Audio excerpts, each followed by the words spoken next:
కానీ ఆ సమస్యలు అనేవి కొద్ది కాలమే.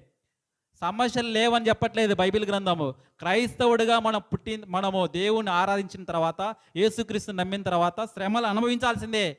శ్రమలు లేకుండా క్రైస్తవం లేదు. చాలామంది చెప్తుంటారు, క్రైస్తవుల దేవుడిని నమ్ముకుంటే, యేసు ప్రభువుని నమ్ముకుంటే మీ శ్రమలు ఏముండవు, మీ వ్యాధులు ఏముండవు, రోగాలు ఏం లేవు, జబ్బులన్నీ నయమవుతాయి అన్నీ చెప్తారు కదా. అది మన విశ్వాసాన్ని బట్టి పోతాయి, అంతేగాని శ్రమలన్నీ అనుభవించాల్సిందే. కాకపోతే శ్రమలన్నీ కొద్ది కాలమే. ఎట్లయితే ప్రసవ వేదన పడుతున్న స్త్రీ ఆ సమయంలో ఎన్ని నొప్పులైతే భరిస్తుందో, ఒకసారి ప్రసవించిన తర్వాత ఆమె ఆనందం చూడండి. ఎన్ని ఆమె ఒక్కసారిగా మరణం వరకు వెళ్తాది ఆ నొప్పులకు. ఆ నొప్పులన్నీ మర్చిపోయి ఆ ముఖంలో నవ్వు వస్తుంది పిల్లోని చూస్తానే. మనం కూడా మన ఆశ ఎట్లుండాలంటే, ఈ లోకంలో శ్రమలు వచ్చినా కానీ భయపడకుండా యేసుక్రీస్తు వైపు చూసి మనం ఆనందపడాలి.